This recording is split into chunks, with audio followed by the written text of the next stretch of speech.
आज हमारी लड़कियां जो हैं वो अपने ब्रांड पहनने के चक्करों में जो है वो किस कदर बेरारवी का शिकार हैं, आपको पता है? वो ख़वातीन जो ब्रांड कॉन्शियस है, उनको पैसा चाहिए। मर्द के साथ आज औरत रहने के लिए तैयार नहीं है बीवी। वो कहती है ये मेरा खर्चा नहीं उठा सकता, ये मुझे अच्छे कपड़े नहीं पहना सकता, ये मुझे अच्छा खाना नहीं खिला सकता। तो ये बातें पहले सोचते हैं, शादी करने से पहले ये चीज़ें देखी जाती हैं कि उस आदमी से शादी करो जो आपको अच्छा पहना सके। इस्लाम कह रहा है कि ये बीवियाँ तुम्हारी जिम्मेदारियाँ हैं, तुमने इनको अच्छा पहनाना है, अच्छा खिलाना है और इनको सोने के लिए अच्छा बिस्तर प्रोवाइड करना है और इनके लिए अच्छा शौहर साबित होना है। लेकिन अच्छे शौहर कहाँ हैं? अच्छी बीवियाँ कहाँ हैं? आज आपके पास मेजॉरिटी जो लोग हैं, खुला की तादाद बढ़ रही है। आप केसेस देखें कितना जो है वो रेशो बढ़ रही है इस चीज़ की। क्यों है? क्योंकि आपने अपनी पर्सनल और प्रोफेशनल लाइफ के हवाले से टाइम मैनेजमेंट नहीं की। जो मर्द ये कहता है ना कि मैं बहुत बिजी हूँ भाई, मेरे पास नहीं टाइम होता घर को देने के लिए, निकालें टाइम। झूठ भी बोलते हैं, ऐसा कुछ भी नहीं होता। हाँ, समटाइम्स हो सकता है कि आपकी मीटिंग्स हो हफ्ते में 2 से 3 बार, पूरा हफ्ता आप बिजी नहीं हो सकते। नहीं हो सकते, यही मैं समझाने की कोशिश कर रही हूँ कि कोई भी शख्स इतना बिजी नहीं हो सकता कि वो हर वक्त बिजी हो। घर के मसाइल से स्केप ढूंढते हैं और फिर ऑफिस जाते हैं। अच्छा, मर्दों का ये बड़ा प्रॉब्लम है कि घर के मामलात में ना औरतों का साथ नहीं देते। वो बेचारियां घर के मामलात खुद ही मेंटेन कर रही होती हैं, जिसकी वजह से वो मेंटल इलनेस में आ जाती हैं, परेशान हो जाती हैं, स्ट्रेस में आ जाती हैं। एक मर्द को चाहिए कि वो अपने घर का सरबराह है, वो अपने घर की मैनेजमेंट भी उतनी ही अच्छी करे जितनी वो अपने ऑफिस की मैनेजमेंट कर रहा है। अगर वो अपनी जॉब में कमाल रखता है, लेकिन ज़रूरी नहीं कि वो अच्छा बाप भी है, ज़रूरी नहीं वो अच्छा शौहर भी है, ज़रूरी नहीं अच्छा भाई भी है। उसके लिए उसको जो है वो सबसे पहले अपने कॉन्फिडेंस लेवल को और अपने बेटर डिसीजन को जो है वो ऑन करना पड़ेगा।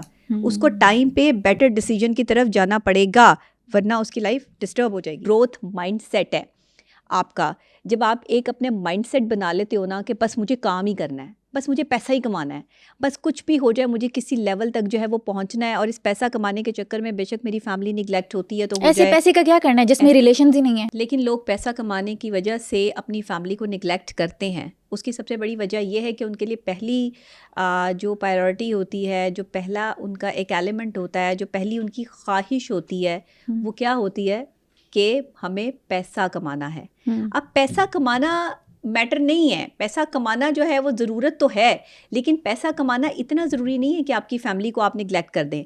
फैमिली के लिए आपने टाइम मैनेजमेंट रखनी है, टाइम वक्त पर आपने जो है वो उनको देना है। अगर आप उस टाइम मैनेजमेंट के हिसाब से नहीं चलेंगे तो प्रोफेशनल लाइफ की वजह से पर्सनल लाइफ डिस्टर्ब हो जाएगी। दूसरी बात यह है कि मेक बेटर डिसीजन।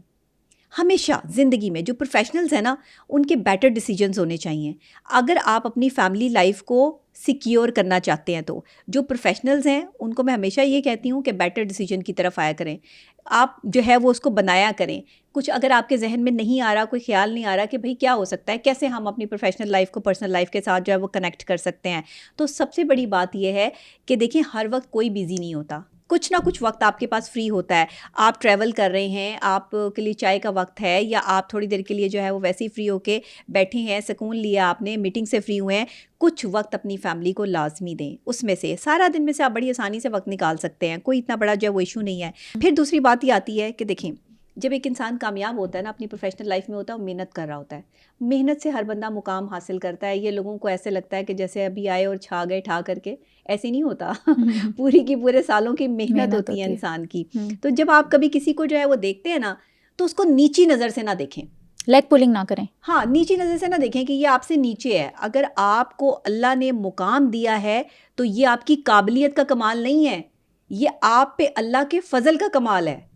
जब आप किसी को अपने से नीचा तसव्वुर करते हैं और आप अपने आप को उससे ऊपर देखना चाहते हैं, तो फिर आप अल्लाह के फजल से महरूम हो जाते हैं। मंजिलें कितनी ही ऊंची क्यों ना हो, लेकिन रास्ते हमेशा पाँव के नीचे होते हैं। ये हमें याद रखना है। अरे वाह, क्या बात है। तो इसलिए जो कामयाब लोग हैं ना, जो अपने प्रोफेशनल लाइफ को और पर्सनल लाइफ को जो है वो अलग अलग तरीके से डोमेन्स में जो है वो मेंटेन करके चलते हैं, आप यकीन करें वो अपने से नीचे कभी किसी को समझता ही नहीं है। वो अपने बराबर या अपने से ऊपर लोगों को देखते हैं, अपने से नीचे किसी को नहीं देखते। और अगर कोई उनको अपने से नीचे नज़र आता है तो वो सिर्फ वही शख्स हो सकता है जो हासिद है।